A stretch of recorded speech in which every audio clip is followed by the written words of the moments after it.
Muy buenas tardes. Los saludo a todos en el nombre del Señor Jesucristo.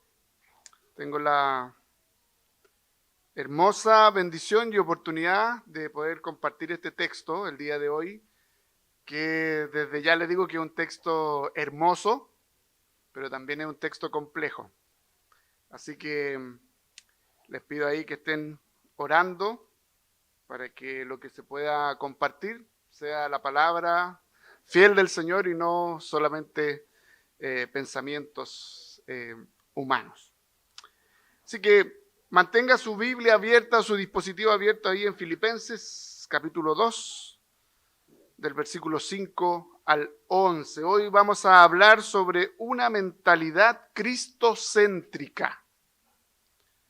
Una mentalidad cristocéntrica. Y dice así la palabra del Señor. Haya pues en ustedes esta actitud que hubo también en Cristo Jesús, el cual, aunque existía en forma de Dios, no consideró el ser igual a Dios como algo a que aferrarse, sino que se despojó a sí mismo, tomando forma de siervo, haciéndose semejante a los hombres, y hallándose en forma de hombre, se humilló él mismo, haciéndose obediente hasta la muerte, y muerte de cruz. Por lo cual Dios también lo exaltó hasta lo sumo y le confirió el nombre que es sobre todo nombre, para que al nombre de Jesús se doble toda rodilla de los que están en el cielo y en la tierra y debajo de la tierra, y toda lengua confiese que Jesucristo es Señor, para gloria de Dios Padre. Amén. No sé si tú has tenido la oportunidad en algún momento de haber adquirido algún derecho o haber conquistado algo, o haber alcanzado algún logro. Y que de un momento a otro tengas que ceder ese derecho. Desprenderte de aquello que has alcanzado por amor de otro, por sacrificio hacia otra persona. Yo creo que muchos de nosotros hemos tenido que lidiar con aquello. Y lo que el texto hoy nos muestra es precisamente esta capacidad que tiene el Señor Jesucristo de desprenderse y cómo nosotros tenemos que aprender de lo que el Señor ha hecho por nosotros. Así que lo primero que quiero compartir está en los versículos 5 y 6. Esta mentalidad cristocéntrica nos hace verdaderos discípulos de Cristo. Tener la mente de Cristo nos hace ser verdaderamente discípulos del Señor Jesucristo. Y esto es totalmente contrario a lo que nosotros bebemos todos los días. Porque el tener la mente de Cristo significa que hay que tener una intimidad con Cristo. Hay que tener una relación con Cristo y esa relación se cultiva. Y lo que nos pasa en nuestro contexto, en nuestro tiempo y a nosotros, es que hay otros dioses, hay otras cosmovisiones que son las que están cultivando nuestra mente. Hay otras cosas en las cuales están siendo el centro de nuestra vida, o es ante otras cosas que nosotros estamos orbitando o adorando al Señor. Por lo tanto, el tener una intimidad profunda con Dios nos hace conocer la voluntad de Dios, nos hace conocer la actitud, entender la actitud que Dios tuvo por nosotros, y no tan solo conocerla, sino querer imitarla, querer ser como Cristo. Así que esta mentalidad cristocéntrica nos hace verdaderos discípulos del Señor Jesucristo. Pablo, en este pasaje, pasa a desarrollar una profunda cristología, donde nos presenta los estados de Jesús, tales como seguramente puede que en alguna oportunidad lo hayas escuchado: la encarnación, renuncia; la humillación, obediencia; y su exaltación, adoración. Entonces, el apóstol Pablo, luego de que en los versículos 1 al 4 que vimos la semana pasada nos enseña a vivir dignamente como comunidad el Evangelio, ahora nos expone que la esencia del Evangelio es una persona. La esencia del Evangelio es una persona. El Evangelio no es algo abstracto. El Evangelio no está en el mundo de las ideas. El Evangelio es una persona y el Evangelio tiene un nombre y ese nombre es Jesucristo. A veces nosotros tratamos el Evangelio como si fuera algo abstracto, como que fuera algo muy distante de nosotros. Pero la Escritura nos muestra que el Evangelio, las buenas noticias, es Cristo básicamente. Es la persona de Cristo. Y nosotros estamos llamados a relacionarnos con la persona, no con las ideas abstractas o la teología que podamos elaborar respecto de la persona, sino que con la persona. Por lo tanto, no solo debemos creer en Cristo como el Señor y Salvador, que es, sino que también debemos actuar como Él. Esto es algo interesante. No solamente debemos creer de que Él es el Señor, porque los demonios también creen que Jesús es el Señor. Y además dice la Escritura que tiemblan delante de la presencia de Dios. No solamente es creer, sino que también es seguirlo, también es imitarlo. Así que en esta primera parte del texto nosotros podemos ir aprendiendo algunas cosas respecto de la mentalidad de Jesús o el actuar, el sentir de Jesús. Que Jesús, esto es importante, siendo Dios, que Jesús siendo la segunda persona de la Trinidad, Dios mismo con todos sus atributos, priorizó el llevar a cabo el plan redentor antes que mantener sus derechos divinos. Jesús, Dios mismo, priorizó el venir a rescatarnos. Él priorizó el venir a tomar tu lugar, mi lugar, nuestro lugar en la cruz.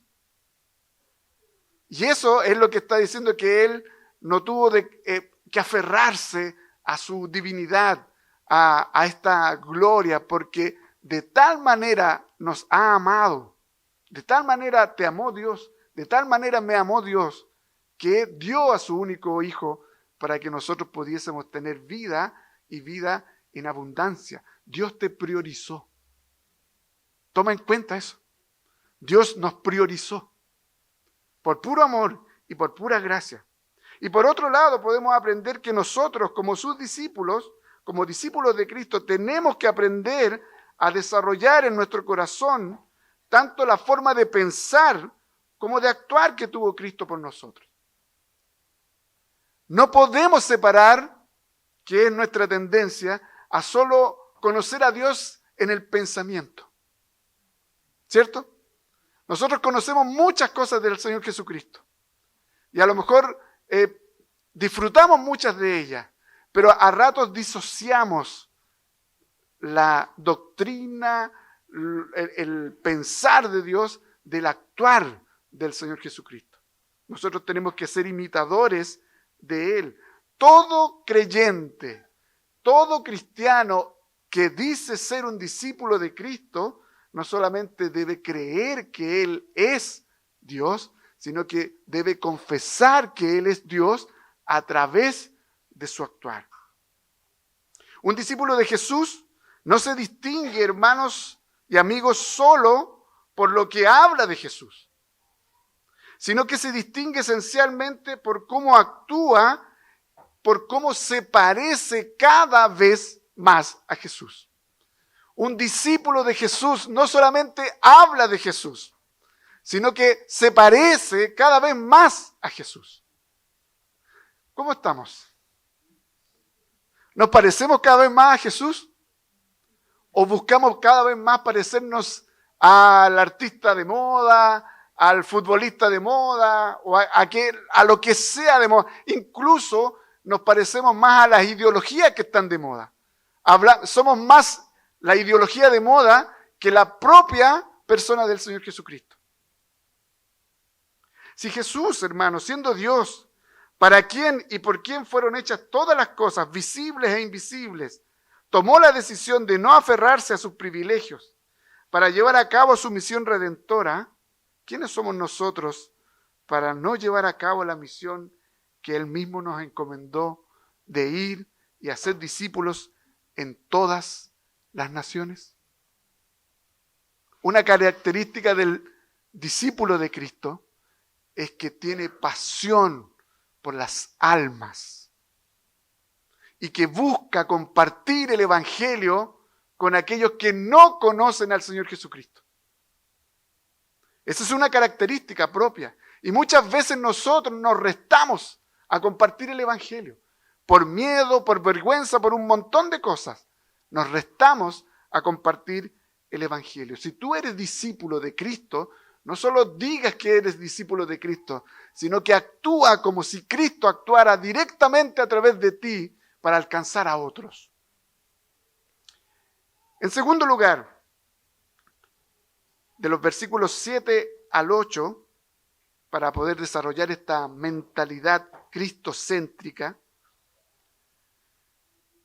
esta mentalidad de Cristo nos dispone al servicio y al sacrificio por amor al prójimo.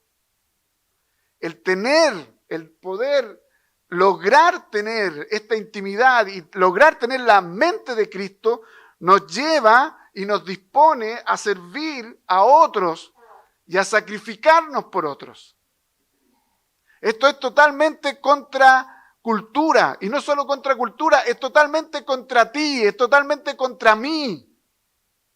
Porque mi tendencia, no le quiero echar la culpa a los demás, mi tendencia es ser individualista, mi tendencia es ser egoísta, mi tendencia es que todos me miren a mí.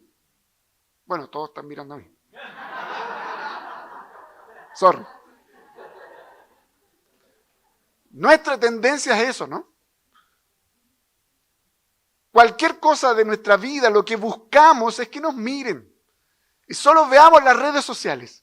Cuando tú y yo publicamos, porque yo publico harto, lo que estoy haciendo, mírenme. Pónganme atención. Colóquenme likes. Que me siento bien. Y los vuelvo a mirar. Pasaron 2 likes y los vuelvo a mirar. Y están los mismos 2 likes. ¿Qué nos pasa cuando están esos mismos 2 likes? Nos frustramos. Nos sentimos, pucha, qué lata, qué fome. Y cuando después de un par de horas llega otro like, nos volvemos a sentir, porque necesitamos la atención de los demás. Bueno, la mentalidad de Cristo es totalmente contraria a ello. El desarrollar la mente de Cristo es totalmente contrario a ello. Es el morir nosotros, que lo vimos con el hermano Felipe. Es morir nosotros para que viva Cristo en nosotros. Versículo 7 al 8 dice, sino que se despojó a sí mismo tomando forma de siervo, haciéndose semejante a los hombres. Y hallándose en forma de hombre, se humilló él mismo, haciéndose obediente hasta la muerte y muerte de cruz. Pablo continúa mostrándonos cuál es la actitud de Jesús como expresión de su deidad. Porque Jesús es Dios, hizo lo que hizo. Porque Jesús es Dios, fue capaz de darte la prioridad. Porque Jesús es Dios, fue capaz de dejar sus privilegios, sus derechos divinos y venir a rescatarnos. No hay otro que pueda hacer aquello. No existe otro que pueda hacer aquello. Tú y yo no tenemos esa capacidad. Y si en algún momento nos desprendemos de algo, en algún tiempo la cobramos. ¿Te acuerdas cuando hice tal cosa? ¿Te acuerdas cuando tú me pediste tal cosa y yo cedí ante aquello? Bueno, ahora te toca a ti. Siempre es como al empate, nuestros cederes de derecho. Sin embargo, el Señor Jesucristo no nos trató de la misma manera. Dice el texto que se despoja de sí, que se encarna, que toma forma de siervo. Jesús, al renunciar a su especial posición de gloria celestial, entra en este proceso o en este estado de humillación. Hermanos, Dios mismo, al entrar, al tomar forma de hombre, al encarnarse, se humilla. Se humilla. Dios no tenía que hacer esto. Él es el 3 veces santo. Pero Él, por amor a ti, se encarna. Y al encarnarse ya se está humillando. Él ya se está humillando por ti. Él ya se está en esta idea de despojar, se está humillando por ti y por mí. Y Él se encarna de manera plena como ser humano. No es mitad ser humano y mitad fantasma. No es una apariencia. Dios, enteramente Dios, se encarna enteramente y plenamente ser humano. Ahora, usted podrá decir, pero ¿cómo eso no junta ni pega? Pero es así la realidad bíblica que nos muestra de que el Señor Jesucristo es Dios, pero que también es hombre. Y además sin pecado. El Señor Jesús, soberano de todo cuanto existe, se convierte en siervo de todos. Y que a pesar de eso continúa siendo Señor de todo, tal y como la propia Escritura lo anuncia tanto en Isaías como en Mateo. El Señor de todos se hace siervo de todos al encarnarse. El Señor se hizo siervo tuyo, siervo mío, pero aún sigue siendo el Señor de todas las cosas. Isaías 42:1 dice, este es mi siervo, a quien yo sostengo, mi escogido, en quien mi alma se complace. He puesto mi espíritu sobre él. Él traerá justicia a las naciones. Por otra parte, en el Nuevo Testamento, en Mateo 20:28 dice, así como el Hijo del Hombre no vino ¿para qué? Para ser servido, sino para servir y para dar su vida en rescate por muchos. Cristo no vino para ser servido. Cristo vino para servir. Y si tú y yo somos discípulos de Cristo, no vinimos para ser servidos. Venimos para servir. Nuestra existencia es para servir. Tu existencia como cristiano, como discípulo de Cristo, es para servir. Por lo tanto, queridos, hay que hacer morir el yo. Hay que hacer morir esta idea de que todo tiene que estar centrado en mí, girar en torno a mí, que todos me miren a mí. Mira al de al lado. ¿Conoces a tu hermano de al lado? ¿Has compartido con tu hermano de al lado? ¿Conoces a tu hermano que están atrás? ¿Conoces a aquellas personas que han llegado en las últimas 2, 3 semanas? ¿Te has desprovisto de estar con tus amiguis dentro de la iglesia para poder compartir con los demás? ¿Conocemos la realidad de los demás hermanos?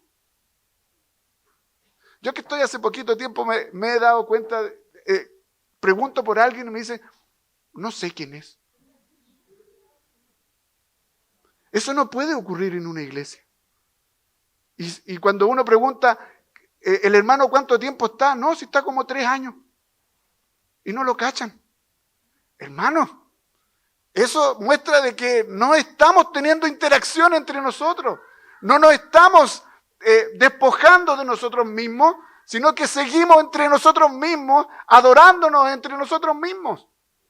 Cuando tenemos que, como siervos de Cristo, servir al otro. Bueno, el domingo pasado vimos el tema del té, ¿no? Todos se van al té.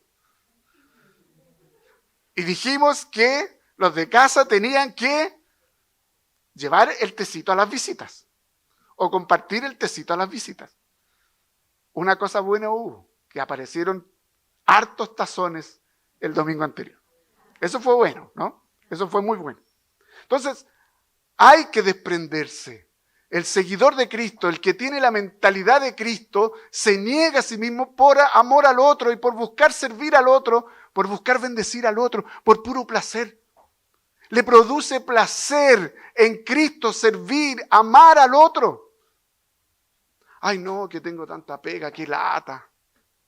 Qué lata ir a tal cosa, qué lata hacer tal cosa, qué fome ir para allá. ¿Se imaginan que Cristo hubiera dicho eso? Ay, qué lata, otra vez el Alejandro Lara, lo mismo. Qué fome. Ya, pues Lara, tú puedes. No puedo. Jesús en su encarnación toma para sí la naturaleza humana de manera plena y sin pecado. Por lo tanto, ahora tiene dos naturalezas, la divina y la humana de manera plena. Juan capítulo 1, versículo 1 dice, en el principio ya existía el verbo y el verbo estaba con Dios y el verbo era Dios. Juan capítulo 1, versículo 14, el verbo se hizo carne y habitó entre nosotros y vimos, ¿qué cosa? Su gloria. Gloria como del unigénito del Padre, lleno de gracia y de verdad. Las dos naturalezas en una misma persona. Si quiere profundizar más sobre ello, le recomiendo leer la Confesión de Fe, capítulo 8, artículo 2, para que pueda profundizar y comprender aún más las dos naturalezas del Señor Jesucristo. Pablo también nos muestra una segunda forma en la que Cristo expresa su divinidad, en su obediencia. Y aquí yo dije, esto no va a resultar. Porque somos desobedientes. La rebeldía nos llevó al estado en el que estamos, ¿no? Nuestra naturaleza es ser rebeldes, nuestra naturaleza es ser desobedientes. Sin embargo, una de las cosas que nos muestra la actitud de Cristo es su obediencia, y es una obediencia muy particular. Es una obediencia que lo lleva a la muerte. Es una obediencia sacrificial. A veces tú y yo podemos obedecer, podemos cumplir algo, porque algo nos viene de vuelta, como consecuencia, como un resultado. Yo hago tal cosa, pero me van a pagar, ¿no? Trabajo. Yo hago tal cosa, pero me va a ir bien en los estudios. Yo te hago tal cosa, te barro, ahí los más chicos barro, hago las cosas de la casa, para que me den permiso, me den alguna platita, alguna cosa. Siempre obedecemos o cumplimos reglas porque vamos a recibir algo. Cristo obedece no para recibir algo, Cristo obedece para dar algo. ¿Y qué es lo que da? Su propia vida. Esa actitud es la que tenemos que desarrollar. Esa es la mente de Cristo.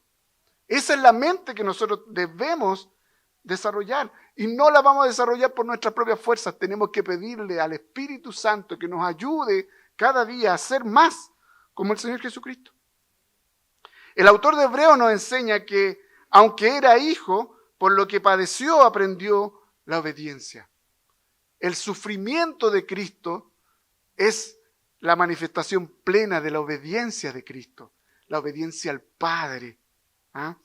Jesús se sujetó al Padre en todo lo que el plan redentor requería, y ese plan redentor requería de que este Hijo muriera en la cruz. ¿Tú estás dispuesto a morir? ¿Estamos dispuestos a morir? ¿Estás dispuesto a abandonar aquellos privilegios que tienes? Aquellos derechos que tienes, porque ahora en la cultura los derechos, ¿no? Todos tienen derecho, todos tenemos derecho. ¿Sabes que delante del Señor no tenemos ni uno? Ni un derecho. Y si hay algún derecho, es el derecho a morir simplemente. Pero la cultura de los derechos nos está gobernando, ¿no? Y porque tengo derecho a esto, no hago esto otro. Porque tengo derecho a esto. Un derecho siempre lleva un deber. Y un deber siempre lleva un derecho. El Señor Jesucristo no se tomó de sus derechos divinos por amor a ti.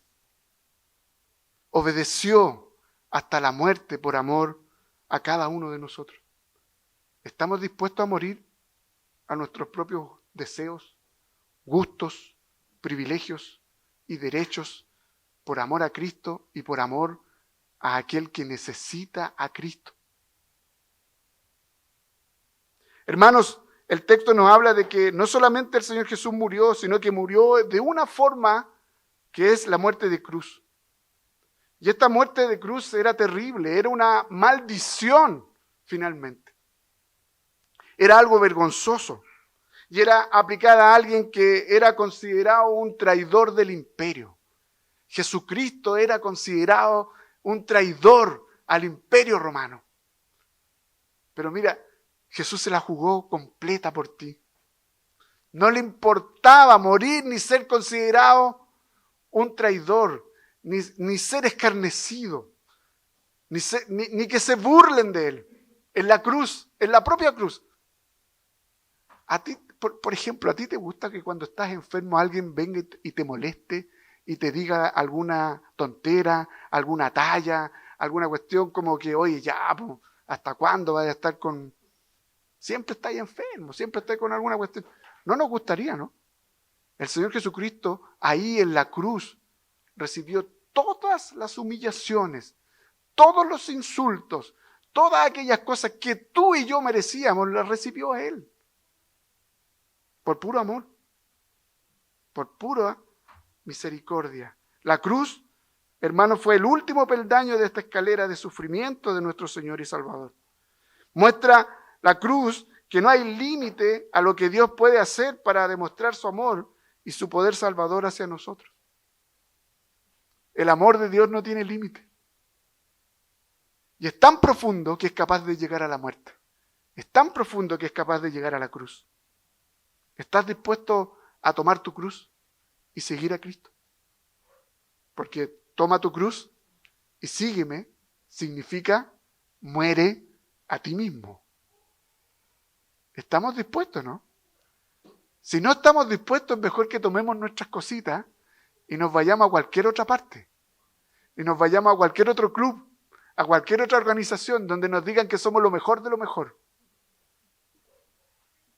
Jesús nos enseña que la humillación y la obediencia son parte del servicio al prójimo. Y que a eso hemos sido llamados. Y que ello conlleva sacrificarnos, ello conlleva morir a nosotros mismos, a nuestros propios derechos, a nuestras propias razones, a nuestros propios gustos, a nuestras propias ideologías, a nuestros propios equipos de fútbol. ¿No? ¿Quién es mejor? Ajá.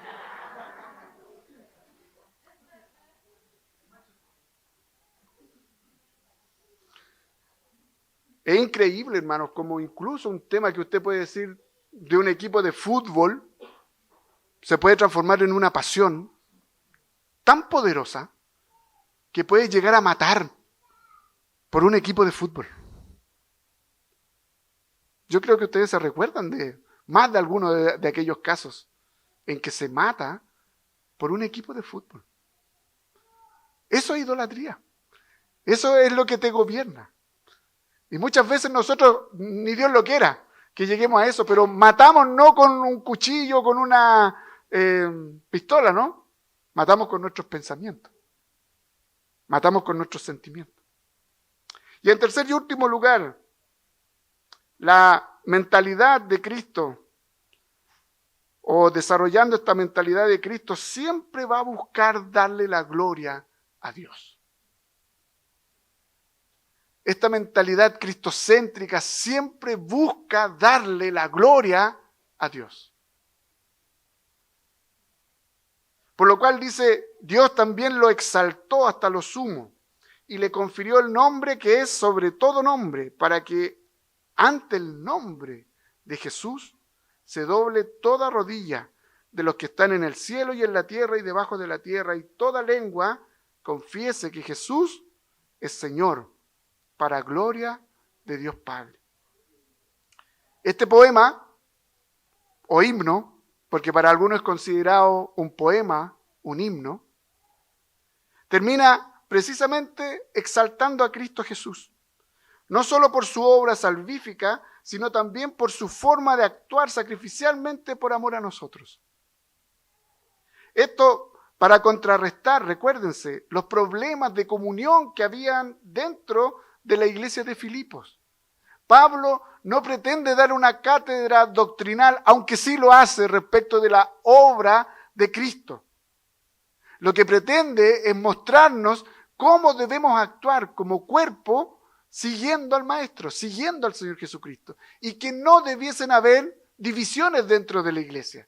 Y que no debiesen haber problemas dentro de la iglesia. Porque el orgullo y el individualismo era lo que estaba imperando en la iglesia de los filipenses. Dice el texto que el Padre enalteció a su Hijo de una forma trascendentalmente gloriosa. El texto es como que es súper, hiper exaltado. Eso es lo que debiese decir el texto.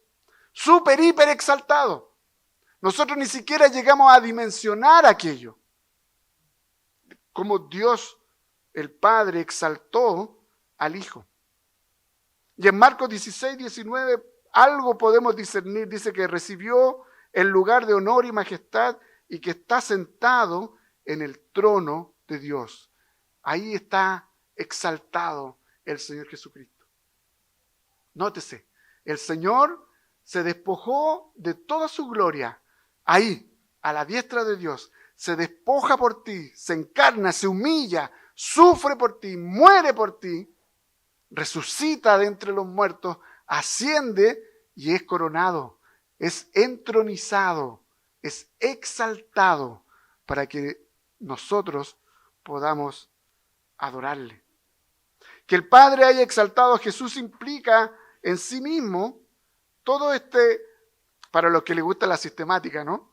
La resurrección, la ascensión y la coronación de Jesús. Hasta el momento habíamos visto solo la humillación, la encarnación, el dolor, el sufrimiento, la muerte. Habiendo el Señor Jesucristo consumado y manifestado su triunfo sobre sus enemigos por medio de su muerte y su resurrección y su ascensión, ahora lleva en sus manos como Rey las riendas del universo que ordena todas las cosas para bien de la iglesia. El Señor Jesucristo vive, en primer lugar. En segundo lugar, Él está gobernando todas las cosas. En tercer lugar, el texto nos enseña que Él va a regresar en gloria y majestad y que toda rodilla se va a doblar ante la presencia del Señor Jesucristo. Ya no va a ser escupido, ya no va a ser vituperado, ya no le van a hacer bullying, ya no lo van a traspasar, ya no lo van a colocar en una cruz. Ahora Él viene glorioso y triunfante. Esa es la visión que nosotros debemos tener de nuestro Señor. Y no permitir que otras visiones catastróficas nos quiten el gozo de la salvación. Recuerden que esta serie tiene que ver con el gozo. Y tú y yo, que nuestra tendencia a lo mejor es a estar así como bajoneado, que pucha, que lata, que esto, y criticamos todo, y no disfrutamos de las cosas de la vida, recuerda que el Señor Jesucristo vive y que Él va a volver y que Él tiene el control de todas las cosas. Y eso debiese alegrar profundamente nuestro corazón. Toda rodilla se va a doblar. Seres humanos, ángeles, le adorarán, lo reconocerán como el Señor. Los redimidos y los ángeles fieles lo adorarán con gozo. Pero aquellos condenados, los que lo rechazaron y los ángeles infieles, le adorarán, pero con tristeza. Porque toda rodilla se doblará delante del Señor. Y en conjunto con lo anterior, toda lengua, toda nación confesará, proclamará que Jesús es el Señor, aunque no lo amen como el Señor. Toda nación va a reconocer que Jesús es el verdadero gobernante de todo cuanto existe. Porque todo le pertenece y porque Él en la cruz vino no solamente a rescatarnos, a redimirnos, sino que también vino a hacer una restauración cósmica.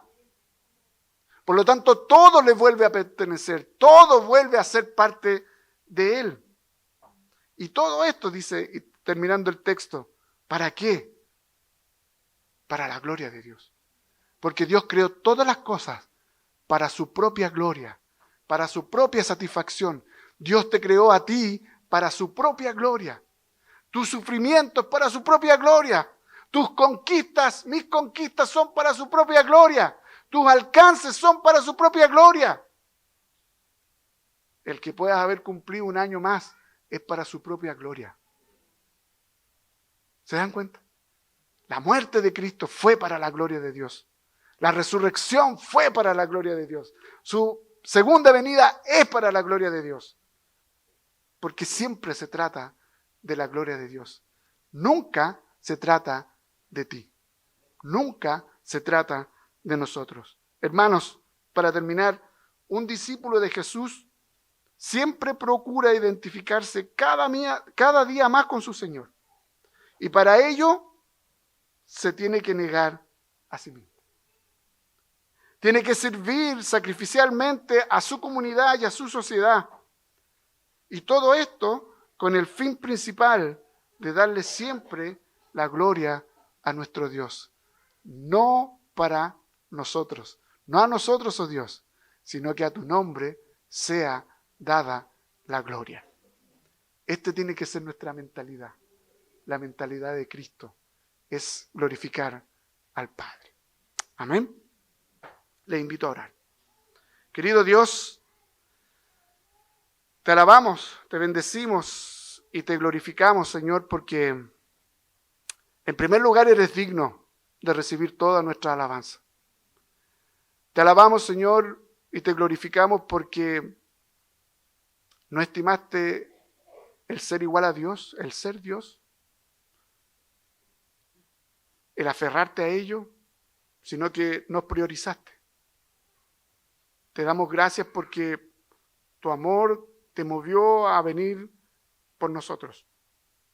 Te damos gracias porque tu amor te llevó a ser obediente al plan redentor. Te damos gracias, oh Dios, porque tú nos enseñas la verdadera forma de vivir, que es de una manera obediente, humilde, servicial y sacrificial. Señor, pero sin embargo confesamos que no somos eso. Te confesamos que como pueblo no actuamos de esa manera. Te confesamos que como pueblo no tenemos la mentalidad de Cristo. Y por eso rogamos a ti, papá, que por medio de tu Espíritu Santo, tú cada día vayas desarrollando la mente de Cristo en cada uno de nosotros, para que así la iglesia crezca fuerte, unida, en amor, y que pueda ser de bendición los unos con los otros, y no tan solo entre nosotros como una comunidad cerrada, sino que precisamente en ese amor y en esa unidad podamos llevar la bendición del Evangelio, o sea, a Cristo, a todos aquellos que están a nuestro alrededor. Bendícenos, Señor. Si tú nos actúas en nosotros, muy difícil va a ser la posibilidad de que nosotros podamos desarrollar la mente de Cristo. Actúa tú sobrenaturalmente, Señor. Quita de nosotros todas aquellas cosas que nos gobiernan, todas aquellas cosas que son el centro de nuestra vida y de nuestra existencia. Y haznos, Señor, entender que tú eres el centro y que si tú eres el centro, ahí hay gozo y vida eterna para nuestros corazones. En el nombre de Jesús.